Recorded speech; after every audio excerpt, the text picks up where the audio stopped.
Hey, Victor, great to have you on. You've operated at the intersection of technology, growth, and execution. It's not just ideation, but actually making things work at scale. What I want to dig into today is execution pressure, what leaders don't see coming until it's already hurting. So, you've seen obviously quite a few different companies at different stages of maturity. Early on, things move fast, feel exciting. Later, complexity creeps in. What stage do you think leaders most underestimate and why? Thanks, Hani, for having me. Really appreciate the opportunity. Great question, by the way. I think, now we're in an intersection where we're seeing a lot of tools kind of creep in, to your point, quote unquote, I shadow IT, right? And now we're, hearing the word shadow AI kind of crop up more and more often. So maybe I can, probably address that question more specifically to what we do at Netra Security. And Netra Security, we're focused more on like data loss prevention, right? So a lot of times, when customers that engage us, they tend to ask the question of, like I'm having a bunch of data distributed across my organization. How do I make sure that that data is not being misappropriated or abused or even stolen, right? Sometimes with data theft. So when you're asking the question, in terms of what are, security leaders are asking me half the time is how do I manage that widespread of coverage, right? Of the different channels and technology of which my data can leave my organization. So that's usually where our, security leaders who engage with us start with. Amazing. What, I guess, like, what's typically the first crack that you usually see that they don't catch before things might start to slow down or create a more risk for that organization? I think, for what we do in data loss prevention, it's very, for the lack of a better word, tied to the business and what they do on a day to day operation, right? And what I mean by that is if you were to talk to a semiconductor company, they're going to come to you and say, hey, we work with a bunch of like different semiconductor companies, right? And sometimes we manufacture for them, OEM, and we care about data leaving through Android debug, interfaces, right? Which is like completely niche. But then you have the majority of folks who today are asking us like, I have a bunch of like AI tools, right? And each one of my employees are bringing their own AI tools. Like, how do I make sure that the tools that we already pay for, let's say, we're using Enterprise Claude, for example, right? How do we make sure that all of our development team is using our Enterprise Claude as opposed to like, some tool that they actually bring, right? So Yeah. when you talk about coverage, it really depends on like where you are in the security maturity process, as well as what kind of business vertical you're in. That's good. I mean, well put. Thanks, Victor. Yeah. And look, a lot of the organizations are exposing themselves to vulnerabilities here and slowdowns, not because they lack talent, but because decision velocity is collapsing, right? So, Hmm? how do strong leaders maintain speed without creating chaos, right? Okay, so how do you get to better decision making at business velocity, right? That's Yeah, something that we've been struggling for the last 20 years, I feel. yeah, So maybe like recap, as an industry, we thought about like, what if you had something like a SIEM, right, where we pull in all the data and then we start asking it questions. Now the problem there was that, a lot of times when we think about SIEM is that it's not purposely designed to answer a very specific question. It's meant to, hopefully, if you ask it the right questions, it gives you the right answer, right? So that's been a yeah, challenge for SIEM for the longest time. yeah, I think where we are for what we're trying to solve, which is data loss. And again, I can only speak to like what I know, right? I don't want to like overreach here. So the question is, how do you, as a security leader, get to a point where you can get answers like snappily, right? Like as quickly as possible. And I think the answer to that is leverage some of the newer technologies in AI, right, where it can understand context, but more importantly, make sure that you're bringing the right information to build up that context, right? And what I mean by that is, when you have a SIEM that's pulling in like, data sources from like 1,000 different sources, oftentimes what you're going to see is that it's going to be, kind of lost in translation, right? Where if you ask it a question, it's going to hallucinate a tad bit. So be very intentional about what kinds of questions you're asking and be very specific because if your SIEM is pulling from like 1,000 different sources, it's going to give you 100 different variations of that answer, right? So I yeah. think, having a broad source, that's great, but you also have to be very intentional about the questions you're asking and what kind of data you're feeding into your intelligence system. Yeah, yeah, no, that makes perfect sense. And Victor, so everybody's talking about that, right? Everybody's talking about AI, DLP, automation, all these toolings. So the tools don't fix the broken operating models, right? From your lens. Now, where does the technology genuinely help leaders scale? Like where does it give false confidence as well? I see. So the question is around, force multipliers within, if I understand correctly, force multipliers within, technologies where you can leverage Correct. to get, I think, this is a very hard question right now because I think AI in its infancy right now, without understanding, I think it comes down to like how much do you actually understand AI, right? Yeah. Because it's a technology, it's a piece of technology that we cannot ignore, but at the same time, do we understand it enough to design intelligent system, from the underlying technology, which is, large language models, right? So I think if our security leader right now, how I would think about it is really understand, or at least hire people who can really understand, large language models, formers and whatnot, and then identifying, areas within your business that you need answers for pronto, right?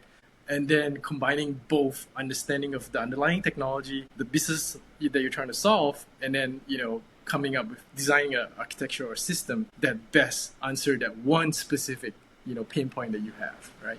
That's how I Yeah. would approach it. Yeah, yeah. Awesome. Then, for those execs and founders that are listening, Victor, they feel like they're busy, but they're successful and there's so much noise, they're somehow losing clarity, right? What's the one discipline you'd force into the organization immediately? So I think it kind of goes back to, what I was talking before, right? Like really understand like the security needs that you have and how do you tie it back to your business needs, right? And then from there, now you have a whole laundry list of like what you need to go solve, right? And Yeah, from that list of things that you need to go solve, then you have the build versus buy decision, right? yeah, So when you build it, right? Obviously, if I'm going to build strategy, I need to make sure that I'm hiring the right people again who understand LLMs, databases, data, right? And then how to kind of, somehow finesse your way into creating a scalable system that can work, day in and day out and maintain that, right? That's a huge undertaking for most organizations. But that's not to say that, a Fortune 500 organization wouldn't be able to do it, right? So yeah, it comes down to like what you can do with the amount of resources that you have. But if you're going to buy, make sure that you're asking like very hard questions, right? If you're going to buy something, make sure that you really understand like what does your business need and the security laundry list that you have, right? Ask thoughtful questions around like what kinds of data are you pulling, right? To help me make better decisions for tomorrow. So like in our case, like we do DLP, right? Traditionally, if you think about like the data that most DLP incumbents have used in the past is primarily content and then very lately behavior, right? So what we do is we pull in not just content, behavior, but also like all the periphery telemetry, right, that we can get to enrich the AI model to make better decisions, right? And some of that can include like identity, for example, right? So we use identity information, we use content information, we use behavioral information, plus also like we pull in things like screenshots and different kinds of telemetry and really provide the right amount of data to make the right decisions just for solving one problem, data loss. yeah, yeah. I love it. And what would the outcome be, as a result of that kind of additional inspection and context? Oh, it's the same thing that every security vendor is saying, less noise, more outcomes, right? Yeah, Like yeah, if yeah, I want to yeah. kind of like, simplify from a 30,000 foot. Yeah, absolutely. And then, Netra Security, it sounds like you guys are doing some very amazing things over there. Like, what would you say, in the DLP space is really your differentiator, or what sets you apart? Yeah, so I think where we've seen, a lot of the success is in, kind of consolidation, right? In, pieces of technology. If we kind of go back 20 years ago with DLP, primarily it's very fragmented, right? It's very technology focused. So what I mean by that is, 20 years ago, if you were to buy a DLP solution, you either buy an endpoint DLP or a network DLP, or sometimes even an email DLP. And then lately, with AI, with SaaS, some of these, existing vendors, what they did was, they acquire, right? They acquire pieces of technology as they kind of evolve. And then what kind of led into that, right? The problem that it created was, customers have to deal with like multiple SKUs, right? They have to deal with multiple dashboards, multiple tools, right? So the way we kind of, see ourselves succeed with some of our early clients was we were able to kind of pull all of that information into one single place, right? And Yeah. solve the problem of like, what are the different ways that my data can leave my organization, right?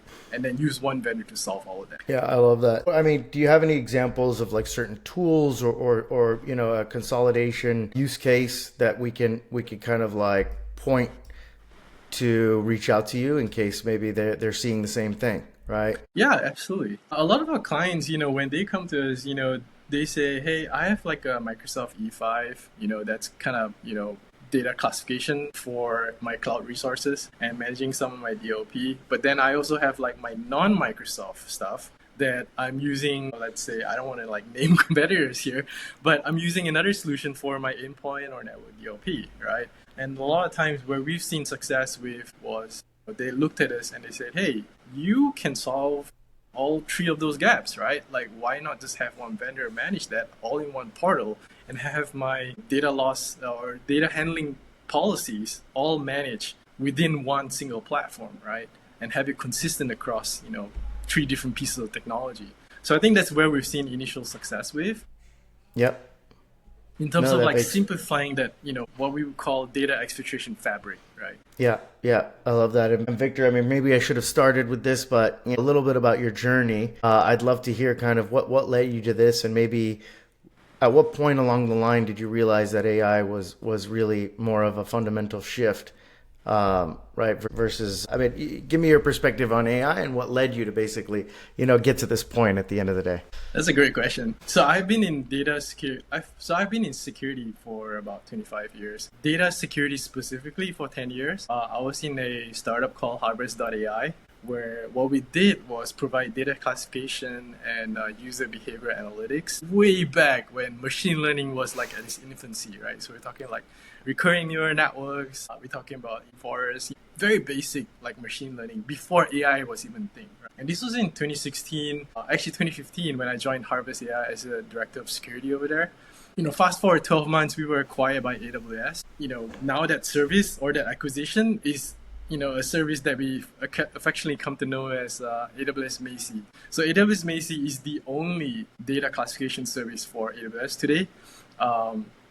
It's doing pretty well, actually. But what are the biggest challenges I saw when operating for Macie was that a lot of clients would buy a service like Macie, categorize and classify all your data in a cloud instance, right? But then they're often left with the question of like, okay, so I know where all my important data is within my data real estate, but I don't know exactly what happens when it leaves my organization. So what kind of led me to founding Netra right now with three of my other amazing co-founders is that we're trying to solve that problem, which is how do you gain visibility and track that data as it kind of flows from a trusted source all the way to an untrusted territory, right? And having more visibility into how your employees, your users are using data in their day-to-day. Yeah. The next question is around AI, right? Like, why AI? Like, to be honest, like we didn't plan for AI when we started the organization, right?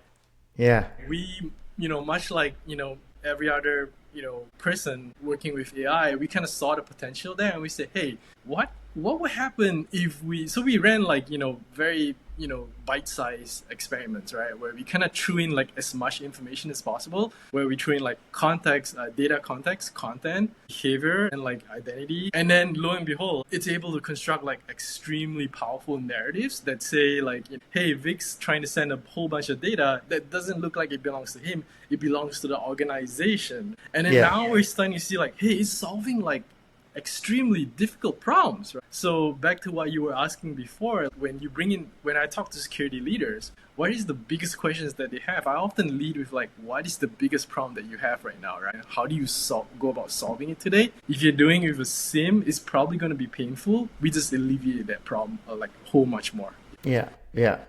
No, it makes perfect sense. I love it. And what have you heard from the customers that you're working with in terms of some of the outcomes that you're able to deliver for them? I think this kind of goes back again to like who you're talking to, right? And I think for the larger clients that we work with, typically, they lead with a gap that they have, right? So I was talking about like semiconductor a while ago. Yeah. Because they operate in more controlled environments, like clean room or something like that, right? So their devices are more monitored, so to speak. So they'll be comfortable with, let's say, hey, what if we had a DLP service that would essentially turn on the webcam whenever someone's accessing sensitive data, and then very quickly observe, right? If they're holding up a handheld, camera device that's taking pictures of like sensitive data architectures, or if they're actually sending it through like Android debug interfaces, right? So that's one use case where you talk to like a very established organization with extremely strict security controls. But then you also have like the vast majority of organizations where majority of the data in cloud, right? And they're also using like services. How do I go manage my different periphery technology so that it doesn't actually send sensitive data out? So these are two problems that we kind of solve.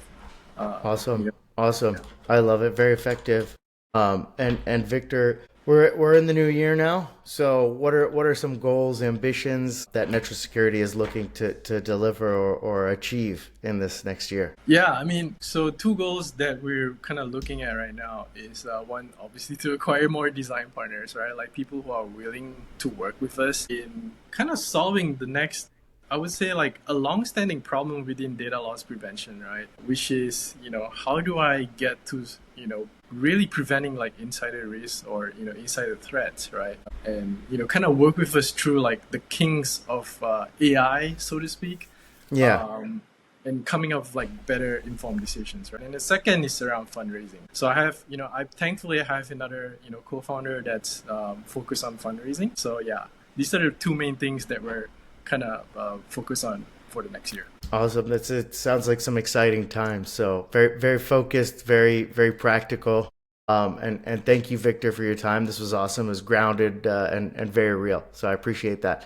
If people want to follow your thinking or want to connect with you, where can they find you? Yeah, so I'm on LinkedIn for the most part. I think it's linkedin.com/in and then VT Chin. So it's VTCHIN. Perfect. All right. Yeah. Awesome. Well, anything else you want to leave our viewers with, feel free, but ultimately, we can wrap up here, Victor. Thank you. Yeah, absolutely. Thanks for having me, Hani. Of course. It's a pleasure. Thank you.